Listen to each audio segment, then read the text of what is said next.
I'd like to suggest we get about a 15-year-old to handle our technology in the future. The only ones that know what to do with it. It kept going to a Facebook page it shouldn't have gone to.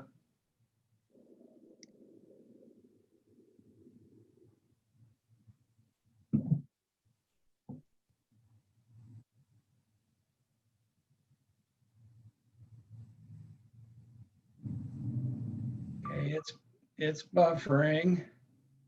Okay, I'm going to just tell everybody it's being recorded at this point. Okay, and I'll Yay. get that part to work. All right, well, while you're doing that, we'll go ahead and at least start talking through some of this and allow to get the swearing in portion done. It's running now on YouTube, so. Okay, great. All right, so I apologize for the late start, but we'll go ahead and get started. We have two public hearings this evening. The first is a public hearing for the Newman Industrial Park Triple Holdings LLC rezoning. If you're here for either of the two, the second public hearing will be for Price Ponds. We're going to try and swear everybody in the first time. And we'll pick up other people if we have to later. So everybody that is here tonight and going to speak, present, or talk on behalf of either of the two public hearings, I'm going to turn it over to Sarah and I'll let her tell us what to do from here. Okay, if everybody will please raise their right hands and I'll swear you in. And do you solemnly swear or affirm that the testimony you're about to present will be the truth, the whole truth, and nothing but the truth? I do. I do. I do. Thank you. All right, well, thank you. So first up this evening is a public hearing, as I said, for the Newman Industrial Park AAA Holding LLC rezoning. Tim Newman is requesting the rezoning of the Paprocki property to be changed from not zoned industrial district for the northern half of the property, approximately 16.7 acres. Half the property with frontage on State Route 3637 will remain not zoned. So to get things started this evening, I'm going to turn it over to Mr. Parkinson to do the overview and then catch the exhibits at that point too. And you go ahead and do your staff report before we go to the applicant. Thank you, Mayor. Commissioners, my name is Dave Parkinson. I have the privilege and honor of serving as the village engineer for Sunbury. What I'd like to do is provide just a brief introduction to the application. We have an application before you, Commissioners, of, as the mayor said, to rezone a portion of the Paprocki property, approximately 16.7 of the total 34.4 acres, as planned industrial district. That would be the north half, and the southern half is to remain unzoned at this time. If the zoning is approved and the applicant proceeds with procuring the property, the southern portion will be addressed at a later date. The property is outlined in yellow. Steve, I don't know if you can reduce the scale slightly so that we can see the entire drawing on one view. There we go. So we can see the Paprocki's property, the 34 acres outlined in yellow. The portion within the purple box is the general area that is being requested for rezoning today, and the area outside and to the south of the box is not. The applicant submitted a very thorough application, and I would like to list, if I could, the exhibits that will be formally entered in this evening as part of this hearing. Exhibit A will be the rezoning application. Exhibit B will be the Newman preliminary plan. Exhibit C will be the planned industrial district application, the original submission. Exhibit D is the PID application updated on 5/28 based on comments. Exhibit E is the statement regarding comprehensive plan. Exhibit F is the table of contents. Exhibit G is the public notification, the ad, the mailing list, and the proof of mailing. Exhibit H is the proof of publication. And Exhibit I is the exhibit we're looking at, the Newman site overall exhibit. Those are the documents submitted for the hearing.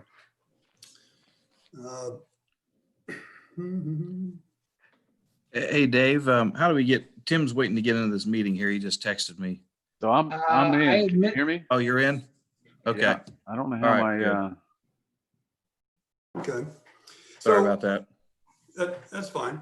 So the applicant is AAA Holdings. This is David Breen, village attorney. Dave Parkins did a good job of listing out the exhibits. I just want to ask Molly, as representative for the applicant, the attorney for the applicant, are you in agreement that those documents be admitted as exhibits in this hearing? Yes, I am, Mr. Solicitor. Thank you. Thank you, Molly. Go ahead, Dave. Okay, thank you. It's, as I mentioned, it's the Paprocki property. It's 34.3 acres. The applicant is AAA Holdings. Mr. Newman is an officer of AAA Holdings. He's also we know him as the owner of Newman Roofing, a local businessman up on North Columbus Street, who's looking for a new home for his roofing company.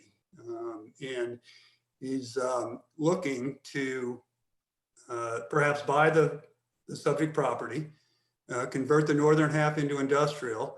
And as we can see on this exhibit, a 4.5 acre plus or minus site in the, I guess it's the southeast corner of the property to be zoned, would be where he would locate his new business. He would extend Kintner Parkway. It doesn't show very well on this drawing, but he would extend Kintner Parkway from the right side of the screen into his property to provide him access.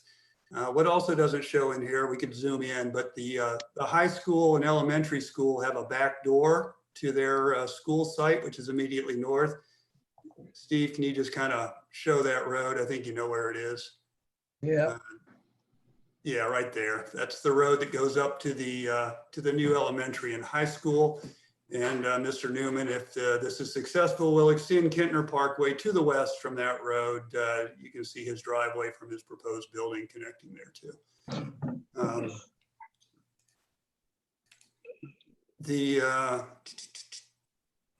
As the mayor said, the property is currently not zoned. The property to the meeting went The property to the east is the Sunbury Industrial Park, so the zoning is consistent with the property to the east.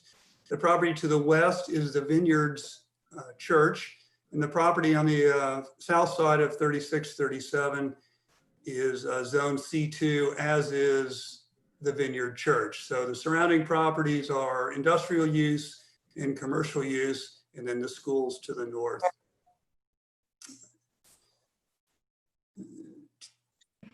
And again, this is David Breen, village attorney. Mr. Parkinson has had a document that we're screen sharing and everybody's looking at that is a map of the property. Can you identify for the record, Dave, which exhibit that map is a part of? That's Exhibit I.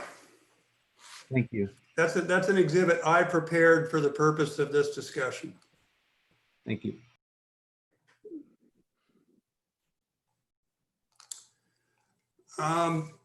So that in summary is the presentation of their application. They've presented the requisite documents. We've had some comments. They've addressed them to the most part, and it's, I would return it to you, Mr. Mayor. All right, thanks, Mr. Parkinson. So at this point, we'll, I don't know if it's Molly or who on behalf of Mr. Newman is going to speak, but we'll open it up to you to go ahead and also provide comment. Well, thank you very much, Mr. Mayor, and thank you, Mr. Parkinson, and thank you to members of the commission for accommodating the applicant during this kind of unprecedented time of COVID-19 with a virtual meeting. We appreciate it. As noted, my name is Molly Gwynn. I'm the attorney for the applicant, and present here is also Mike Williamson, our engineer for the project with Terrain Evolution, as well as Mr. Newman, the owner and president of Newman Roofing, as well as the managing member of AAA Holdings. And as to the more technical questions, I will defer those to Mr. Williamson. Just very briefly, and as noted, Mr. Newman is looking to rezone a portion of this site under a planned industrial district. The hope is that eventually he will operate his roofing company out of the facility.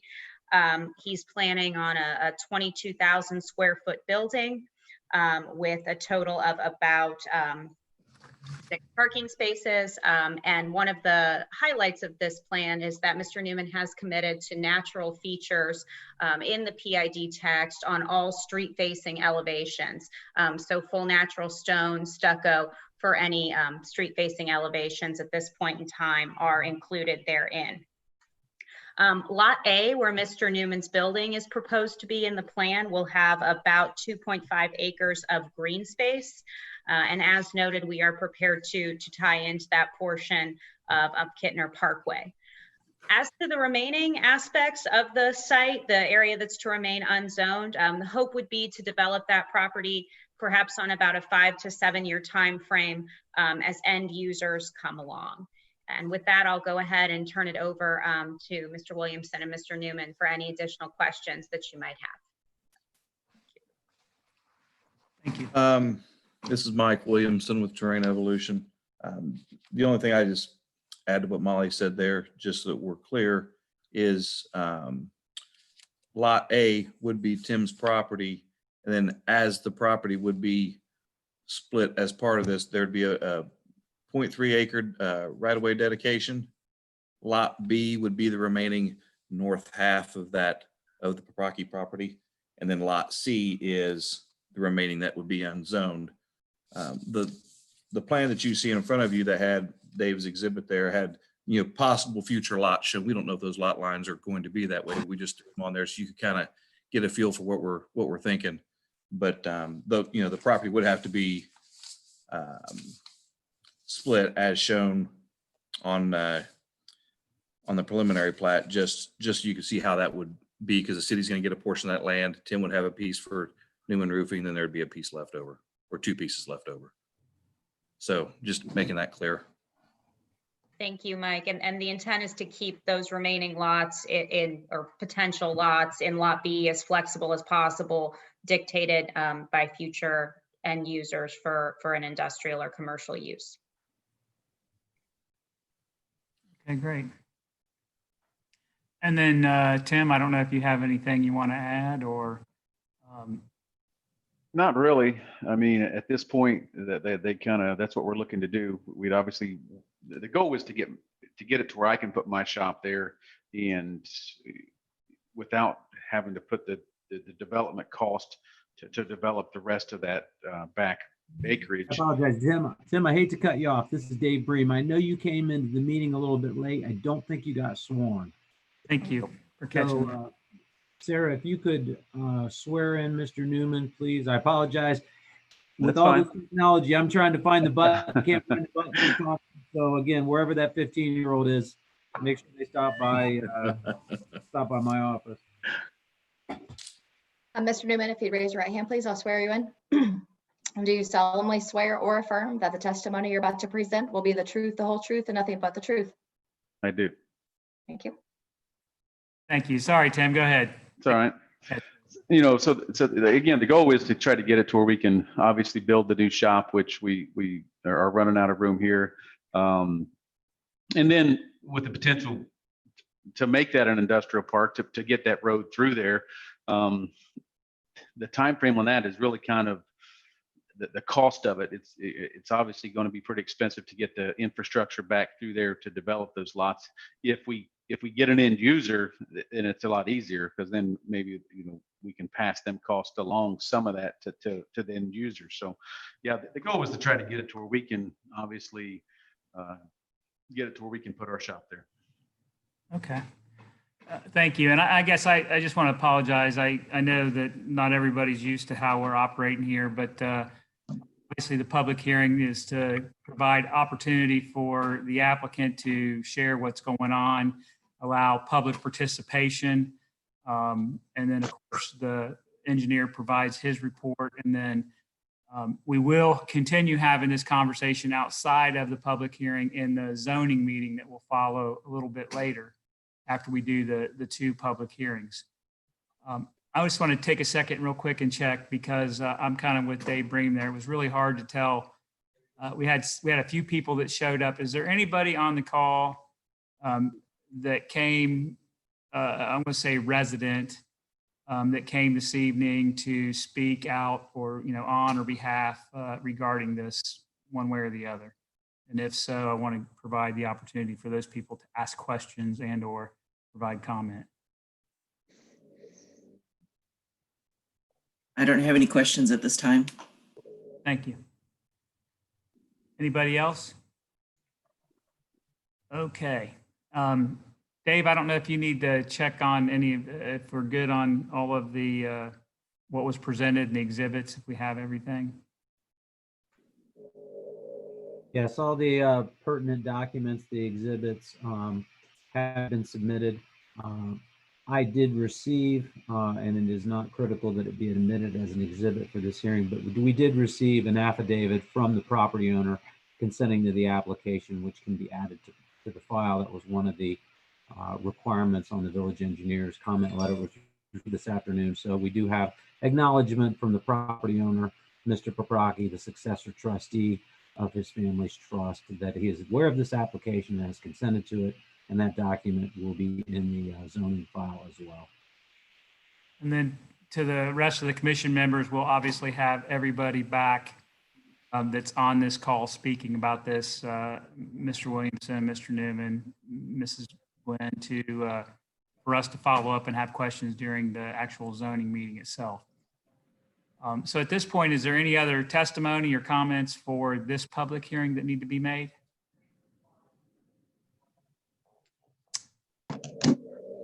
All right. If that's the case, we'll go ahead and stop this public hearing for Park AAA Holding LLC. We'll go ahead and begin because it's 7 o'clock, or just a couple minutes afterwards, we'll begin the public hearing for Pike Ponds. This is the Romanelli Company LLC rezoning. The Romanelli Company LLC is requesting to rezone approximately 183.97 acres from not zoned to planned residential district. The property is located along Golf Course Road at the intersection with Cheshire Road. Again, this is a rezoning that came through once previously and did not make it all the way through. It ended up getting tabled and nothing to do with the application itself, but it's here again this evening and appears to be about the same, but I would even say improved. And so that's good. So at this point, has anybody else, Mr. Piles, joined the meeting that we need to have sworn in?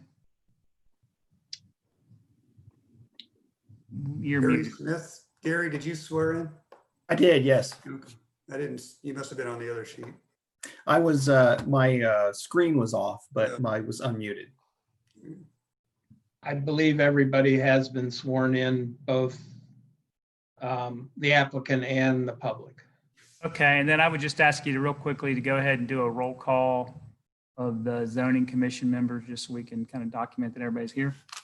Okay, hold on, I'm a public resident and I have not been sworn in yet. I'm sorry, Justin. I have not been sworn in yet. Oh, okay. So Justin needs sworn in. Okay, so we'll let Sarah do that first.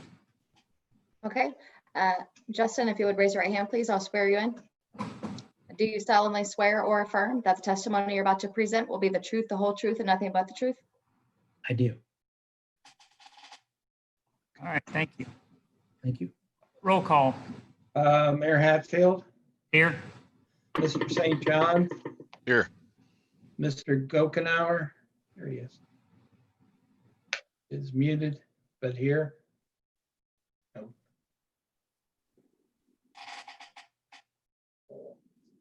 Here. Here. Thank you. Mr. Ryba, Here. Mr. Lawrence, Here. and Mr. Elliott. Here.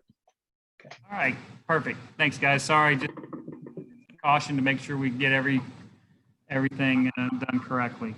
So again, this evening, this part of it is for the Price Ponds rezoning, and I'll go ahead and turn it over to Mr. Parkinson.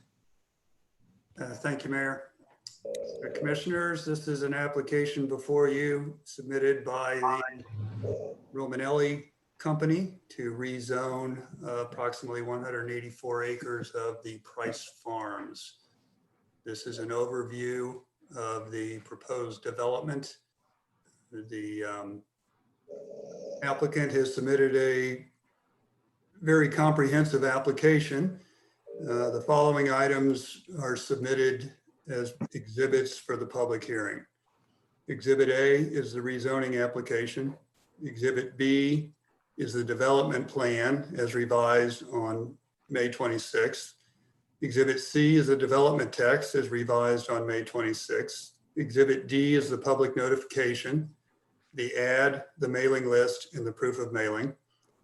Exhibit E is the proof of publication. And Exhibit F is what we're looking at here. This is the Price site overall exhibit. This is an exhibit that I put together from information within the application. Dave, would you like to ask the applicant's attorney if this is satisfactory? Yes, Sarah, as the counsel for the applicant, do you consent or agree that these documents, these exhibits would be admitted to the record of the public hearing? Yep, those are good. Thank you. All right, as the mayor noted, in late 2017 and early 2018, a similar application was submitted by a different developer. That application made its way through the Planning Commission, and it made its way to and partially through council's review. Just prior to the third reading at council, the applicant requested it be held and subsequently withdrew the application later. I know the application was not, I guess it was voted on, but it was not approved for lack of an applicant. The application before you is very similar to the previous application. The 184 acres, the applicant is proposing a planned residence district. The development to the south and southwest is the Rolling Meadows development, which is a PRD. The development to the northeast is a planned residence district. The development to the east and to the south and southeast is planned residence district. The area immediately north is R2 zoning, which includes the middle school. So it seems consistent with the surrounding uses. There is an area at the northwest corner, which is large lots, single family residences, which are in the township. So for use in zoning, it's consistent and compatible with the surrounding uses. The applicant is proposing 336 single family residential lots. That's a gross density of 1.83 dwelling units per acre. They're proposing 199 60 by 120 foot minimum lots and 137 70 by 130 foot minimum lots. The applicant is proposing almost 94 acres, over half of the total site, as open space. In addition, they are going to deed almost 21 acres in the upper northeast corner, which is heavily wooded stand of trees that's immediately adjacent to the GRE park. That will be deeded to the village of Sunbury. They will include preserve areas and walking trails throughout the open spaces. They'll include a regional multi-use trail from Sunbury Meadows up to the Golf Course Road. They'll also have internal trail systems that will connect to Rolling Hills, the middle school, and GRE.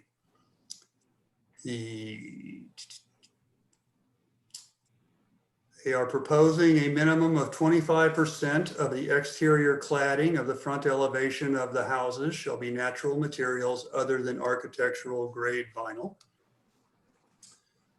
They will connect, the main entrance will be off of Golf Course Road at an intersection that will be created about 300 feet south of the intersection of Golf Course and Cheshire today.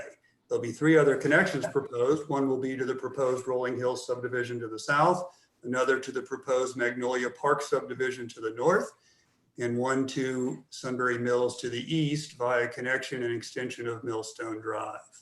The roads will be 28 feet wide, back of curb to back of curb, and all roads will be within 50-foot right-of-ways. The applicant, the site is challenged by multiple utilities located within easements that run across the property. These include high tension electric lines, electric distribution lines, high pressure gas line, a transcontinental communication line. The development that's been laid out is to accommodate the needs of those easement owners. Service letters have been provided by the utility purveyors. We noted no issues. The project will be developed in 7 phases. A couple of those will include subphases. So really a total of 9 phases of development, generally 30 to 50 lots each, beginning in May of 2021 if the application is approved. The applicant has proposed 5 divergences from the zoning code. Quickly, they are number 1 is a front yard setback to 25-foot front yard setback for 60-foot lots, and a 30-foot setback for 70-foot lots. A rear yard setback requirement that would allow for 3 season rooms, patios, and decks to encroach up to 10 feet into the rear yard setback. The applicants also requested a divergence from the minimum building separation requirements to allow for a minimum of 14 feet between buildings without the need for masonry walls, a firewall, or a wall without openings. Divergence 4, the applicant is requesting a maximum lot coverage requirement of 30% for 2-story homes, up to 30% for 2-story homes, up to 35% for 1-story homes on 70-foot lots, and up to 40% for 1-story homes on 60-foot lots. Divergence number 5 is the applicant is requesting a waiver from compliance with the requirements of major tree replacement due to the impracticality of complying.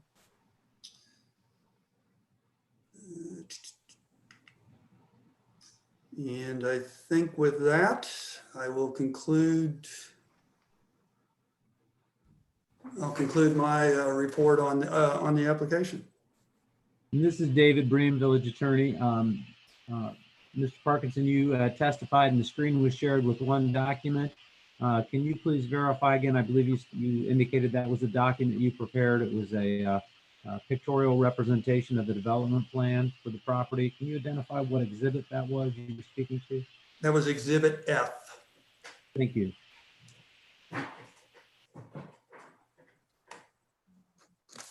All right, thank you, Mr. Parkinson. So I will turn it over to the Romanelli.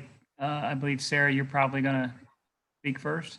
Yep. So for the record, good evening, everyone. Sarah Radcliffe. I'm an attorney with Kephart Fisher on behalf of the applicant, the Romanelli Company. With me tonight, I have Gary Smith with G2 Planning to help with any site design or landscaping details. And then Jim Olin is buried in there somewhere on behalf of the developer to answer any developer questions that are specific. So thank you, Mr. Parkinson. I'm looking on the screen. It's a lot of people here, so I'm trying to find you. But thanks for the thorough review. That makes my job a lot easier. We appreciate that. And as well as the rest of the commissioners and the village who we have been in talks with for the past several weeks and months, actually going through this application to kind of fine tune it as best we can and address all your comments. So I think we have it in pretty good shape.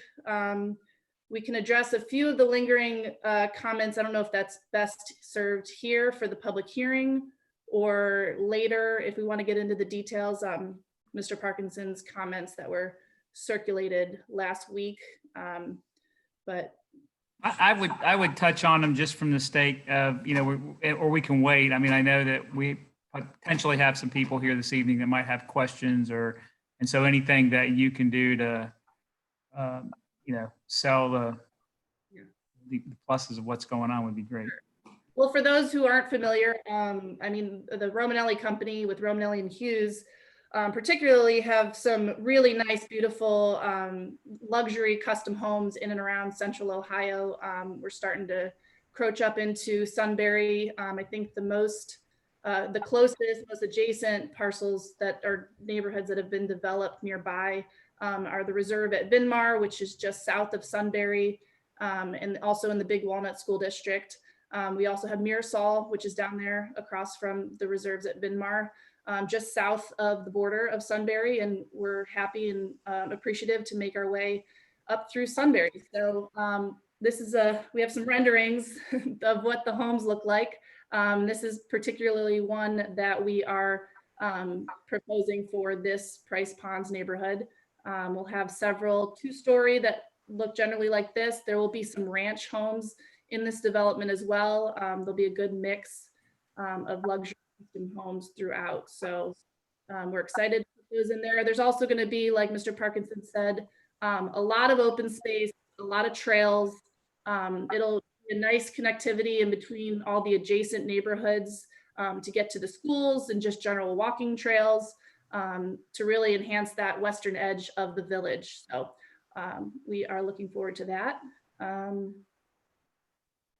I think since we submitted a few weeks ago, and since then we have submitted a joinder agreement to the property. Currently is not we're in contract to purchase it. So we did get an agreement from the current property owners that they are on board with this. They're willing to do everything they can for this rezoning to go through.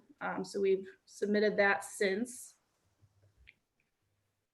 And I don't know if there's anything else that Jim or Gary that I've missed for the general comments. I know we'll probably be speaking a little bit more towards the entrance that we've redesigned in order to allow and accommodate for a potential roundabout that might take place at the corner of Golf Course Road and Cheshire Road. So we have reconfigured the neighborhood to allow for that possibility in the future. Yeah, Sarah, I can speak to that a little bit if you want. And Gary, I'm sorry to interrupt you, but this is Dave Green, Village Attorney. Sarah, you testified or referenced a pictorial drawing of a architectural elevation of a home. It's on the screen behind you. Yeah, this is for the record, but we can submit those. A unique way of having an exhibit, but since you didn't testify to it, with your permission, I'd like to mark that as the next exhibit number, which I believe, correct me if I'm wrong, Dave Parkinson, but I think that would be exhibit G for identification purposes. Yes. And you consent to that being marked as an exhibit? Yes, and that wasn't my intent. I apologize. Okay. We do have some actual slides. It's now going to be part of the record for everybody to see. So thank you. You're right. I'm sorry, Gary, go ahead. Yeah. Oh, that's fine. Gary Smith, G2 Planning and Design. Again, just thank the village for the opportunity to pull this together and present this to you this evening. We kind of did this initially a month ago, and Dave did a nice job of kind of outlining the site plan and some of the changes that we made. But I just wanted to go back through a couple of things. For most of you that have seen the previous submittal, I don't have an image here to compare it to, but the site plan that we did change, and really the biggest emphasis on that change was to really try and loosen up the plan. If you remember from our presentation last month, We spent a lot of time trying to spread out the lots a little bit, incorporate some open space in between, especially in some of those dense areas, while kind of maintaining the original spirit and intent, what they had done to preserve the existing trees in the wooded tree stand. We did make a couple of changes, as Sarah mentioned, and one of the big changes was the entry. I know, David, you had included in your report that you wanted to see the opportunity for an easement that would be there at the entry, which would allow for the future construction of that roundabout. I confirmed with our engineer earlier today that we could still do that. We would probably just need to realign that pond a little bit. And if we needed to create an exhibit for you, we could easily put that together and get it sent over to you. But we've got plenty of space in that entry to kind of incorporate that easement for future use. So we should be able to accommodate that with no problem. The other thing that we did, there was a lot of discussion about the width of that main roadway and that being, just too large and feeling more like a raceway. So we did reduce the width of the roadway, that main road through there, and the width of the right of way. And in doing so, we also took an opportunity to create and to add a little bit of additional depth to some of those lots. And so, the big difference between this submittal and the previous submittal was that the lots, the open space got bigger and the lots in general got bigger. We still have the same size lots.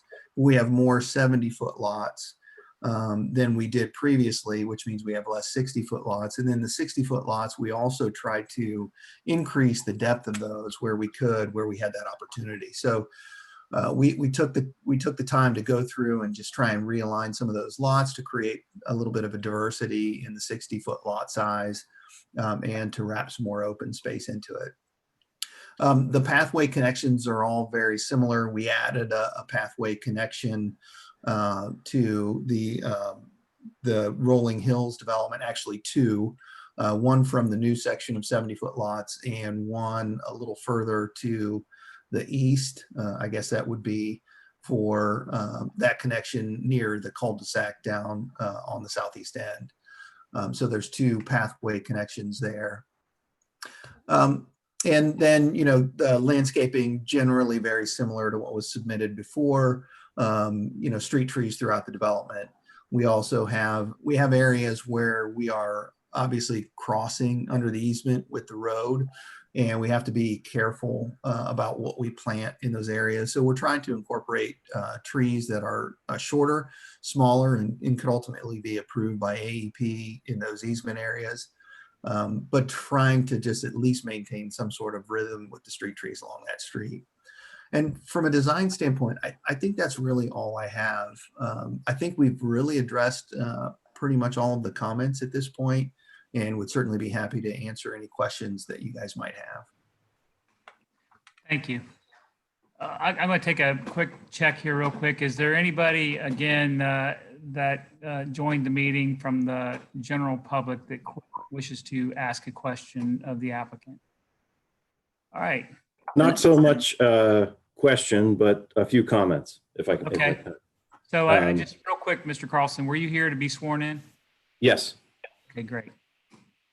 And so first, I'm sorry again, if you would just give us your name and address for the record so that. Sure, of course. Yes. Eric Carlson, address is 750 Village Mill Drive.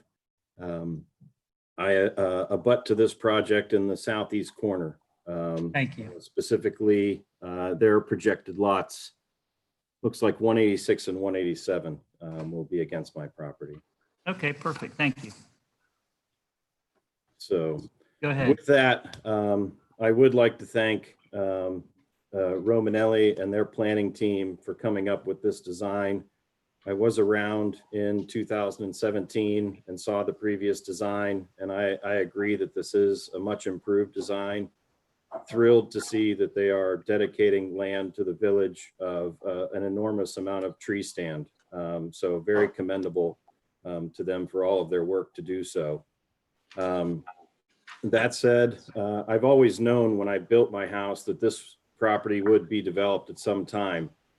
And it's not mine, so it's really out of my control. All I could help to do was influence those decisions on how it is developed. And to that note, I know Joe St. John lives in my neighborhood. I know he's listened, and everyone on the committee, and the mayor, yourself, you guys have all listened very well. So I thank you for that. My only question, I guess, would be is seeing where my lot is, and perhaps if I share my screen for a second.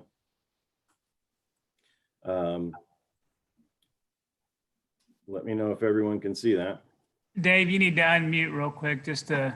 Mr. Carlson, would it be possible to put up the map that Mr. Parkinson testified to in the beginning of the hearing and zoom in to where your property is? So we have, because we already have that as an exhibit. Would that work?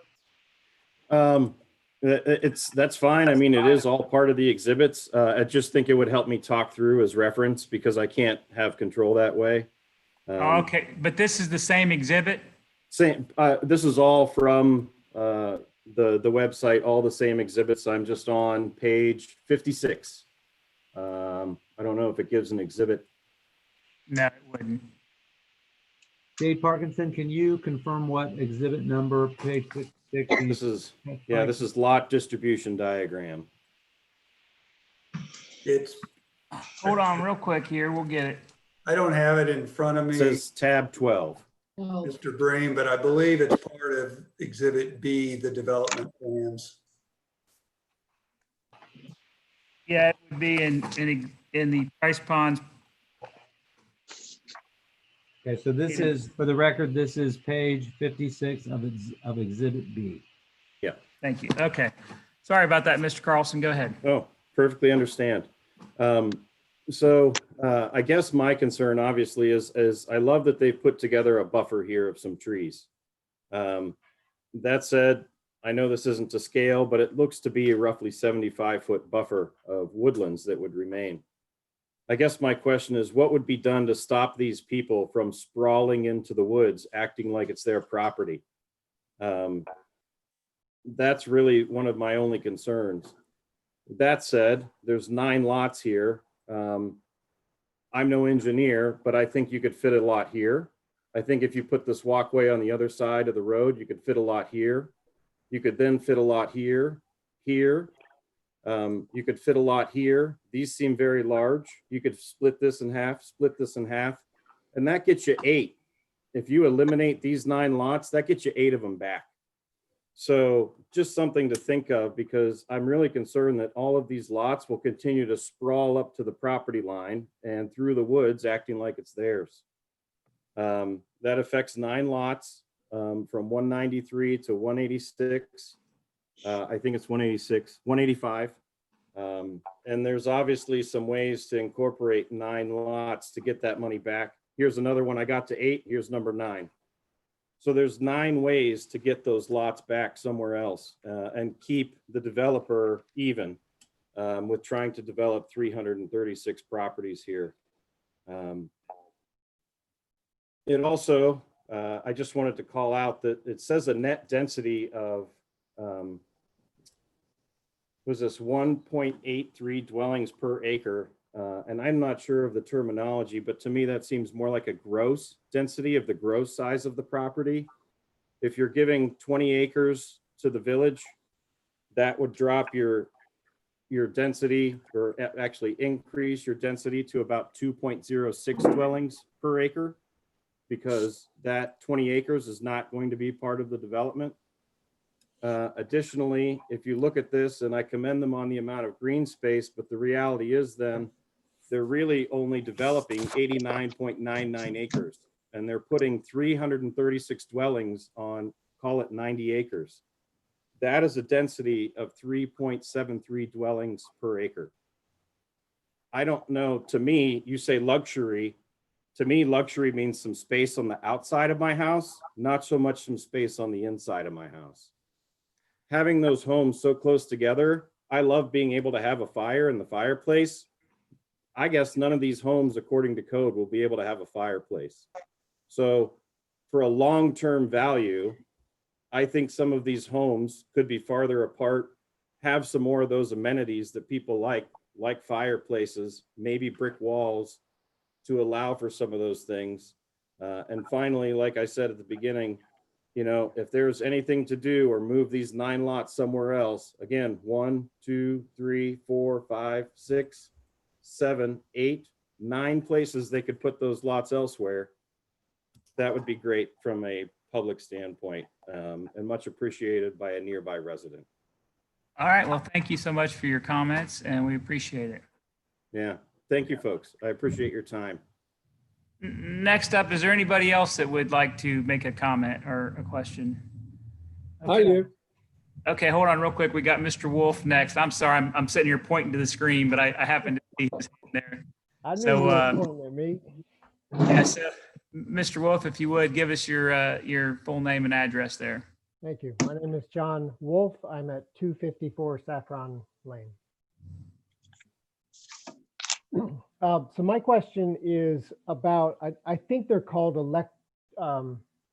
electric distribution lines, the ones that are not on the wooden poles.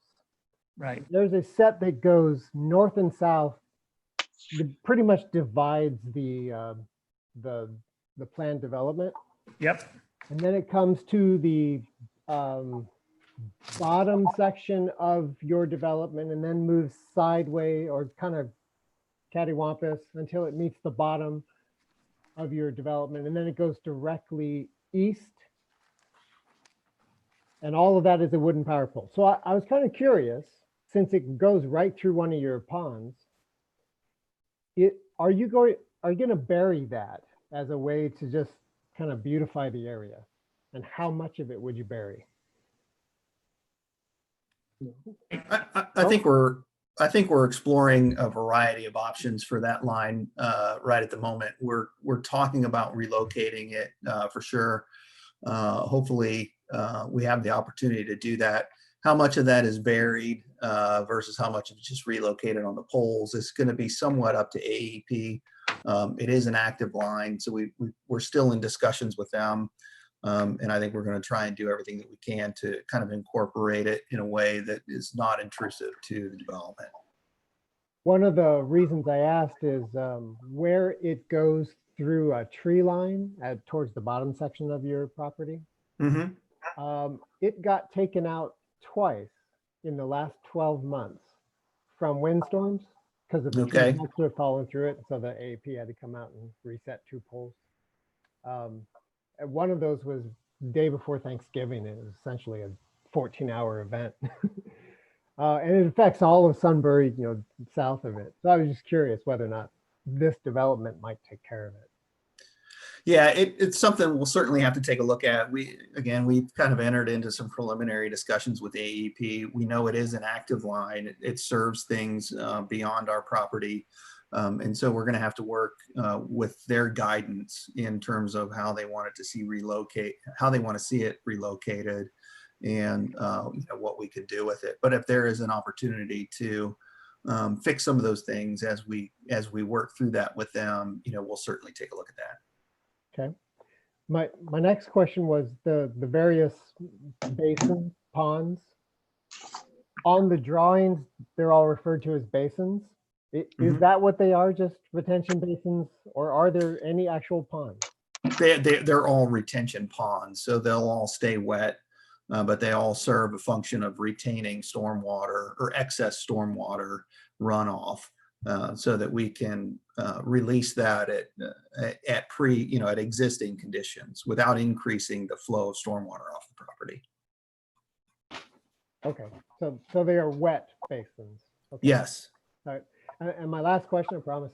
I think it was Sarah that said you guys are trying to purchase the adjacent property. Which property is that? No, if I made that mistake, I meant to say we're in the process of purchasing this property. Oh, this one. Okay, I misunderstood. Thank you. All right, thank you. Is there anybody else? I'm sorry. I think we had Keith there. Yeah, I had some concerns on drainage. I live at 9280 Cheshire Road. And on the drawing, it's about midway through that pond on the northwest section of the development. And I have a little pond adjacent to the Price property. There's a little dam that goes across there, and when it overflows when the water level's up, it overflows into the farmer's field. And there used to be a pipe that went under the little area that's behind my pond that drained it into the field, but then that little pipe collapsed. So now when the water gets up, it just goes into the pond. Well, when they put that other pond there, I'm wondering, they may be sculpturing the land out there so that when my water level gets up, it'll go towards my house instead of the farmer's field. And I don't want to get flooded out. That was my one concern.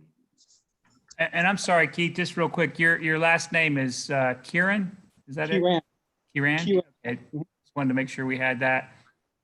And you said 9280 Yes. Cheshire Road. Okay.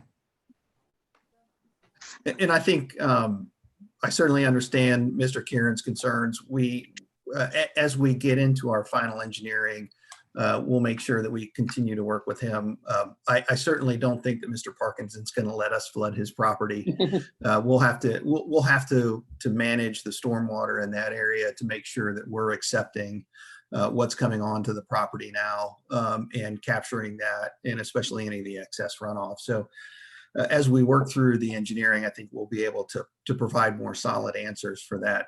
But we will have to prevent flooding on your property in order to get approvals to move forward. So we should be in good shape as we move forward.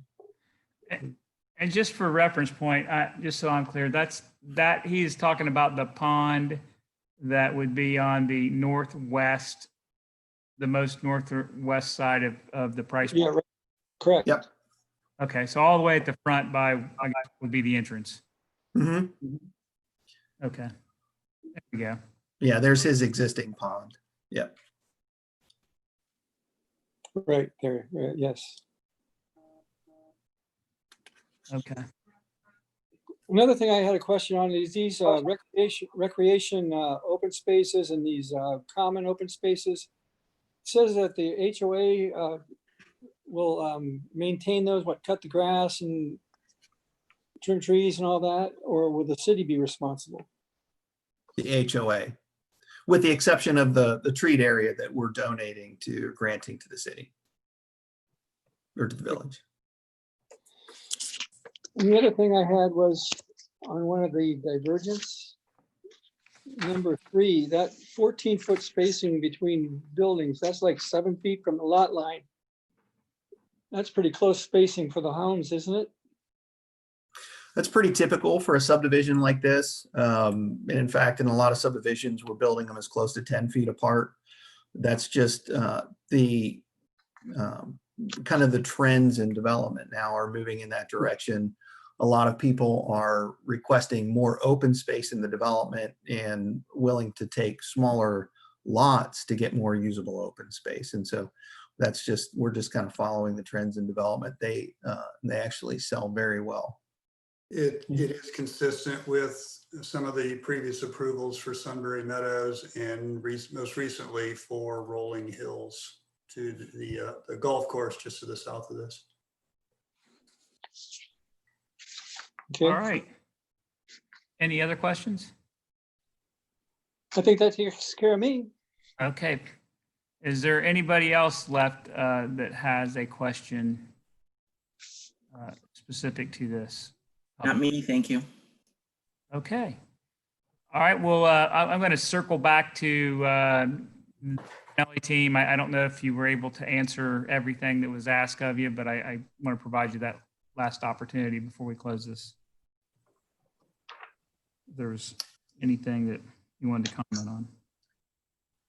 I think so. I mean, we're pretty excited about this development. I think that the changes that we've made, as commented on by some other folks, are a vast improvement over the plan that you had seen previously. I think this will end up being an excellent subdivision for the village of Sunbury. Okay. Mr. Bream, do we have anything from your standpoint that we need to lock in on? And No, nothing at this point. okay, We can conclude the public hearing. Mr. Parkinson? No, I'm fine. All right, well, at this point, we'll go ahead and close out the public hearing for Price Ponds, and we'll take about a 5-minute recess, and then we'll restart the actual zoning meeting, and everybody has a link for that. And we'll start. It's 7:41, so we'll get going right about 7:45. Thank you. Thank you all for giving us this opportunity. Thank you.